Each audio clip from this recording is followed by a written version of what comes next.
Welcome back. Um, for those of you who watched part one already, that would have felt very rushed. Um, this is part two. Obviously, I have managed to reformat the SD card, and magically, I have 84 minutes of camera space now, which means I can talk for 84 minutes in this next part if I wanted to. I won't do that, but it doesn't mean I have to be so time conscious and rush through it. So with that, I've poured another drink, and we have some more vinyl finds. Now these ones aren't as mind blowing as the first. Mind blowing, what a call! Aren't up there for me in terms of my biggest want list items, um, but they're certainly kind of cool to have. This is one that is really nice, but it hasn't connected with me on a massive level. Kim Crimson's Lizard. I enjoy it. It's really nice. I just can't find a point of difference or a hook that really grabs me in and makes me get this record. I don't know. I like it. I like it. It's nice. I'll put it on and I'll go, okay, this is cool. This is nice. But I don't know. I don't really know how this stands up in the catalog. I've only ever got Red and in the court, so yeah, I don't know. It's quite loose in parts, and then it gets really weird on side two. Lizard, Kim Crimson. I'm not going to sell it or anything. I'm definitely going to give it more and more time because I know it's one of those records that has a lot going on, a lot of layers. This is a fun one because I've been wanting a copy of this for a very long time. And a lot of you are surprised that I probably don't have it. Sly and the Family Stone, there's a write going on. I had a reissue in the not the very early days, sort of about 7 or 8 years ago. I think Sundays put out a reissue, someone like that. Remember those guys? Reissue company that put out a really cool, high quality stuff. I'm not sure they're still around anymore. They did a repress of this and I picked it up, and I couldn't connect with it musically, mainly because I'd only heard a Family Affair, and that's probably the most catchy track on this, kind of. And I thought it was going to be more like that, or more straight up funk in a way. And there's a lot more going on here. And I remember the production really throwing me off. But over time, since then, I've really grown to love this. And I thought if I'm going to buy it back, I'm going to find an original. And this one is probably not in the greatest shape. It's like a VG. But for a record like this, you're not going to find unless you pay big bucks to find a mint copy, or over here anyway. So I was really happy to get that for quite a cheap price. Yeah, it's just one of those like standalone great. It's like if you created a 50 essential records, that aren't done by like Rolling Stone. Oh, this will probably be in there though, wouldn't it? Your alternate top 50. Those absolute classic records. This has to go in there. Just so much talk about I guess the state of America back then, and it's kind of scary. I won't go into politics. I know that's Derek's territory, so he can do that. But the parallels. It's just scary sometimes when you listen to some of the stuff that talked about here. Sorry, I'm going to sneeze, so I'm going to edit this bit. Just the parallels in some of the lyrics that we listen to in these 70s tracks that are so relevant now, today. It's really scary, and even in some of the, I guess, the the Afro jazz, the songs about racism and political discrimination and stuff like that. A lot of those really powerful 70s records, all the stuff that Tribe Records were talking about, all those that stuff. It's scary that even now these days these are still issues. And, it's easy for me to sit here at the bottom of New Zealand, a safe little island, when all those issues are really happening in America. And some of you guys in America, it must be so hard to be living in a country where you have a president like that. I mean, this is getting into politics too much, but I'm so grateful that I live in a country where I do truly believe in my Prime Minister and what she does. And I think it's, in this day and age, a very rare thing for me to be able to say at my age to live in a country where I really support the Prime Minister and what she's doing. And I think it's amazing that she can have a baby, while being in power. I think that's, it's really great. Where did that come from? Jesus. Anyway, that's what happens when you give yourself 84 minutes of memory space. This is a record that I almost feel like I also willed into existence. I was talking about the Magma record in the previous video. A.R. Kane. This is Nuclear Child. This is also the Record Store Day reissue.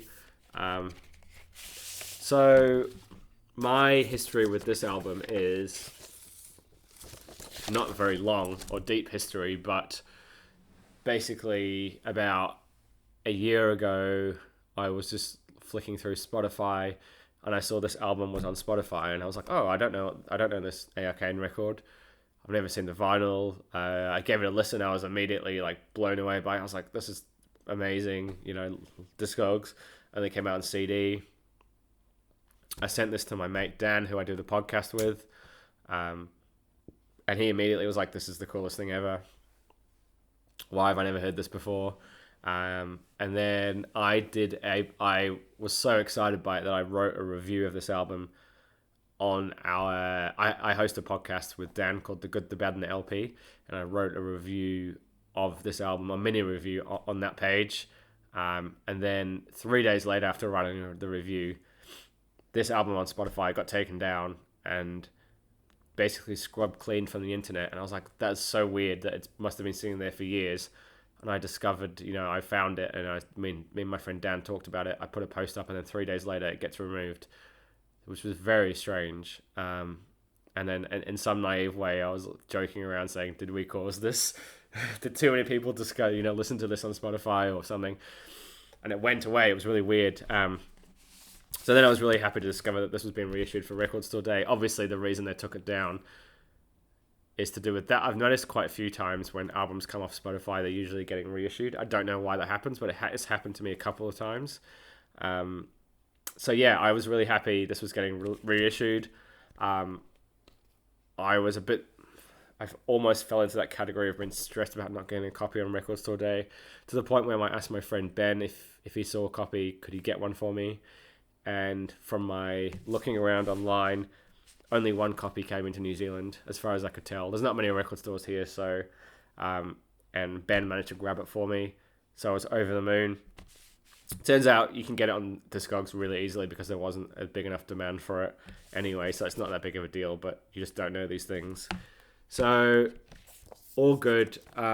This is A.R. Kane moving more into a jazzy, hip-hoppy sort of territory, really laid back. There's less of those shoegazy guitars and I guess almost sharp, grainy guitar sounds and stuff, and definitely sounds a bit more fun and loose. Check out the track Honeybee. Is really great. I really rate this. It's definitely could be my favorite A.R. Kane record. Absolutely fantastic.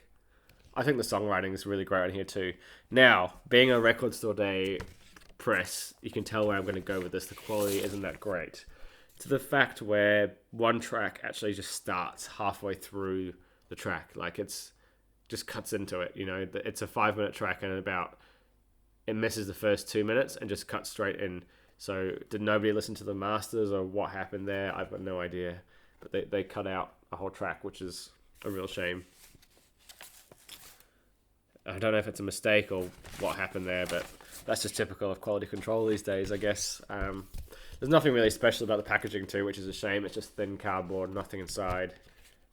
Your very basic Record Store Day reissue. But yeah, that's a nice little story. These last two are kind of boring if you're not from New Zealand. Even if you are, they're kind of boring. So I'm not ending on a bang or anything like that. This is the Headless Chicken's first record. This I've seen go for quite a bit online. I got this locally for really cheap on Flying Nun. This is something that I reckon a lot of people would like in the VC. And I'm going to be really bold and say at times there's almost more than a hint. There's bits in here that remind me very much of This Heat. No, not as like, revolutionary and dividing in terms of, This Heat are, I suppose, but there's definitely a link, or definitely only a few steps away. This is the first. It's just called Headless Chickens, as far as I know. Yeah, really great. A really great experimental post-punk alternative, messing around with sound effects and sound clips, and they use some really funny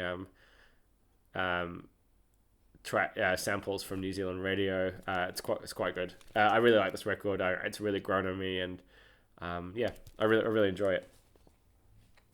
This is something I've been after for a while. Wasn't a huge high want lister, but I got it for a really good price.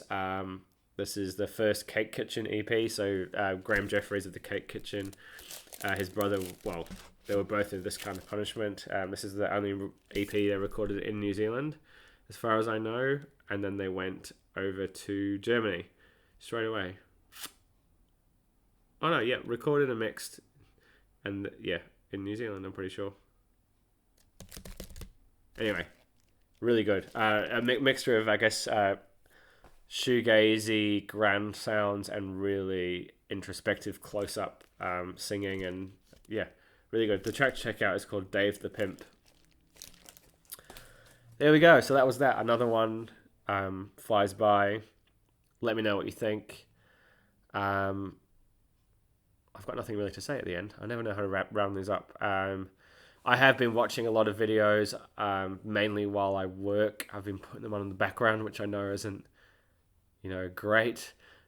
But it seems to, I sort of put one on there, sort of autoplay through people I'm subscribed to, and I end up watching, the day's worth, or listening to at least a day's worth of stuff, and then they've all sort of gone by, and I haven't commented on them, and it's like, I watched yours, and I don't go back, and that seems to be what happens a lot lately. Someone told me that if you can put a speed setting on YouTube where you can watch a video at like 2 times the speed or 1.5 times, and it speeds everything up. I'm not sure if it affects the voice, but apparently like you can basically half your viewing time, and it doesn't make a massive difference, which is quite funny. Maybe I can try that out. I don't know where that's going. All right, hope you enjoyed that, aside for the political discourse in the middle. That's it. Cheers.